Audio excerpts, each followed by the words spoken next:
Hi, third graders. I hope you're all having a wonderful summer. I talked to you all about possibly finishing the BFG for you, so that's what I'm going to do today. We were so close to the end, and I'm so bummed that we didn't get to finish it at school, but at least I can send a video of me reading it to you. So, I am going to go back one chapter to kind of catch us up to where we were at, and then I will finish the book. We actually only had 2 chapters left, so we were so close to finishing. So this chapter of the BFG is called The Plan. The head of the army and the head of the Air Force stood at attention beside the Queen's breakfast table. Sophie was still in her seat, and the BFG was still high up on his crazy perch. It took the Queen only 5 minutes to explain the situation to the military men. "I knew there was something like this going on, Your Majesty," the head of the army said. "For the last 10 years, we have been getting reports from nearly every country in the world about people disappearing mysteriously in the night. We had one only the other day from Panama." "For the hatty taste," cried the BFG. "And one from Wellington, in New Zealand," said the head of the army. "For the booty flavor," cried the BFG. "What is he talking about?" said the head of the Air Force. "Work it out for yourself," the Queen said. "What time is it?" 10 a.m. In 8 hours, those 9 bloodthirsty brutes will be galloping off to gobble up another couple of dozen unfortunate wretches.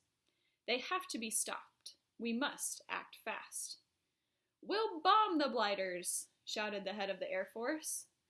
"We'll mow them down with machine guns," cried the head of the army. "I do not approve of that," the Queen said. "But they are killers themselves," cried the head of the army. "There is no reason why we should follow their example," the Queen said. "2 wrongs do not make a right." "And 2 rights do not make a left," cried the BFG. "We must bring them back alive," the Queen said. "How?" the 2 military men said together. "They are all 50 feet high. They'd knock us down like 9 pins. 9 pins would be like when you're bowling. "Wait," cried the BFG. "Hold your horseflies. Keep your skirts on. I think I has the answer to the maiden's hair." "Let him speak," the Queen said. "Every afternoon," the BFG said, "all these giants is in the land of Noddy." "I can't understand a word this feller says," the head of the army snapped. "Why doesn't he speak clearly?" "He means the land of Nod," Sophie said. "It's pretty obvious." "Exactly!" cried the BFG. "Every afternoon all these 9 giants is lying on the ground snoozling away in the very deep sleep.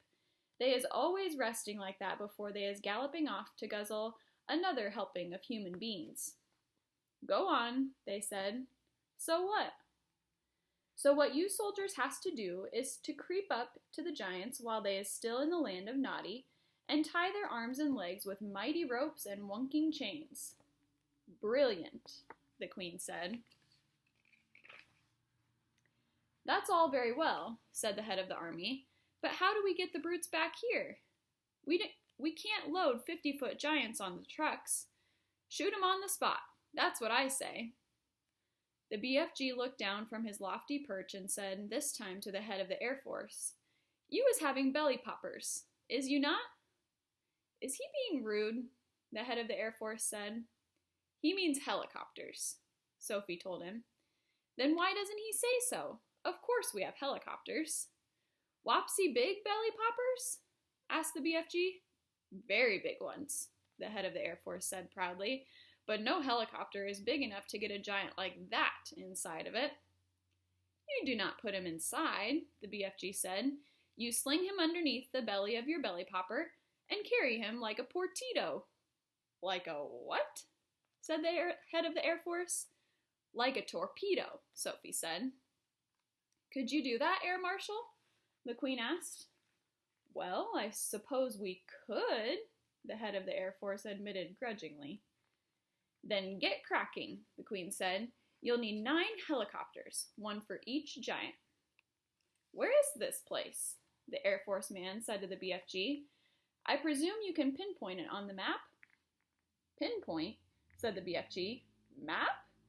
I is never hearing these words before. Is this Air Force bean talking slush bungle? The air marshal's face turned the color of a ripe plum. He was not used to being told he was talking slush bungle. The Queen, with her usual admirable tact and good sense, came to the rescue. BFG, she said, can you tell us more or less where the giant country is? No, Magister, the BFG said. Not on my Nelly. Then we're jiggered, cried the Army General. This is ridiculous, cried the Air Marshal. You must not be giving up so easy, the BFG said calmly. The first titchy bobstickle you meet, and you begin shouting, you is Biff Squiggled. The Army General was no more used to being insulted than the Air Marshal. His face began to swell with fury, and his cheeks blew out until they looked like two huge ripe tomatoes. Your Majesty, he cried, we are dealing with a lunatic.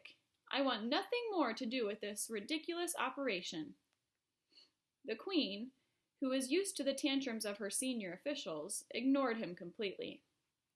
BFG, she said, would you please tell these rather dim-witted characters exactly what to do? A pleasure, Magister, said the BFG. Now listen to me carefully. The military man began to twitch, but they stayed put. I is not having the foggiest idea where giant country is in the world, the BFG said, but I is always able to gallop there. I is galloping forthwards and backwards from giant country every night to blow my dreams into little chidlers' bedrooms. I is knowing the way very well. So all you is having to do is this. Put your 9 big belly hoppers up in the air and let them follow me as I is galloping along. How long will the journey take? The Queen asked. If we is leaving now, the BFG said, we will be arriving just as the giants is having their afternoon snozzle. Splendid, said the Queen. Then, turning to the 2 military men, she said, prepare to leave immediately. The head of the army, who was feeling pretty miffed by the whole business, said, that's all very well, Your Majesty, but what are we going to do with the blighters once we get them back? Don't you worry about that, the Queen told him. We'll be ready for them. Hurry up now, off you go. If it pleases Your Majesty, Sophie said, I should like to ride with the BFG to keep him company. Where will you sit? Asked the Queen. We all know the answer to this question. In his ear, Sophie said, show them, BFG. The BFG got down from his high chair. He picked Sophie up in his fingers. He swiveled his huge right ear until it was parallel with the ground. Then he placed Sophie gently inside it. The head of the Army and the Air Force stood there goggling. The Queen smiled. You really are rather a wonderful giant, she said. Magister, the BFG said, I was wishing to ask a very special thing from you. What is it? The Queen said. Could I please bring back here in the belly poppers all my collection of dreams? They is taking me years and years to collect, and I is not wanting to lose them.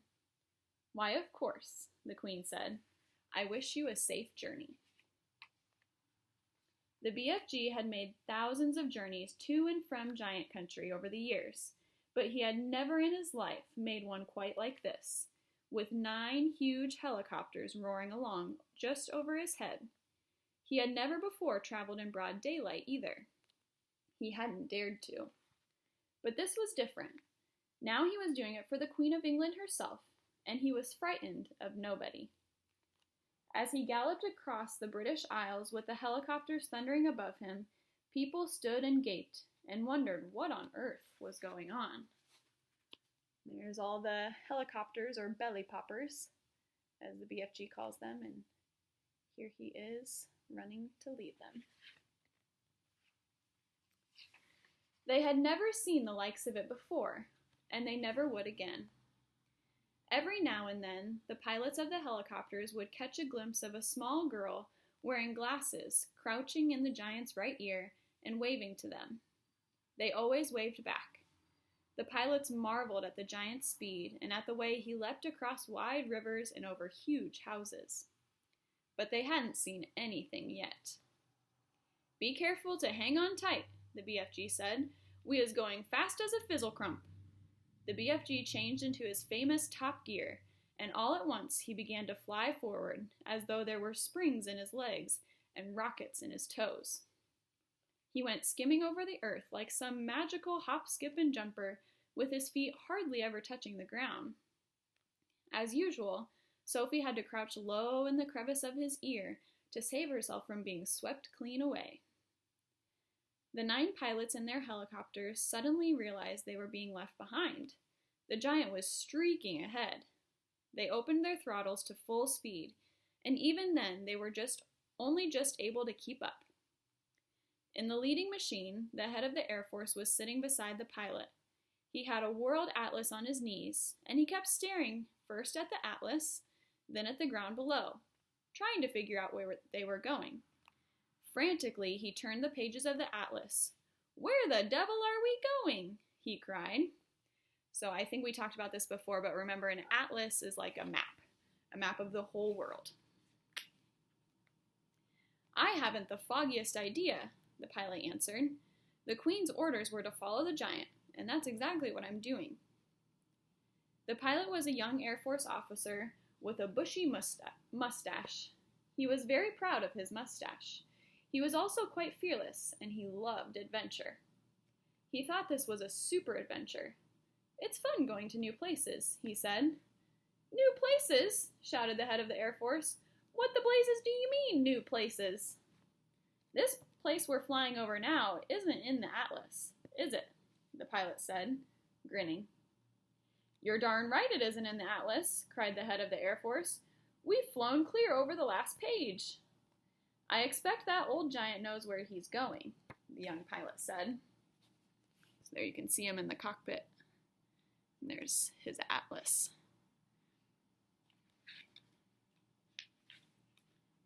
"He's leading us to disaster," cried the head of the Air Force. He was shaking with fear. In the seat behind him sat the head of the Army, who was even more terrified. "You don't mean to tell me we've gone right out of the atlas," he cried, leaning forward to look. "That's exactly what I'm telling you," cried the Air Force man. "Look for yourself. Here's the very last map in the whole atlas. We went off that over an hour ago." He turned the page. As in all atlases, there were 2 completely blank pages at the very end. "So now we must be somewhere here," he said, putting a finger on one of the blank pages. "Where's here?" cried the head of the Army. The young pilot was still grinning broadly.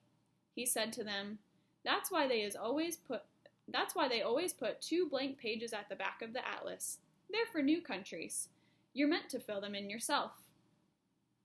The head of the Air Force glanced down at the ground below.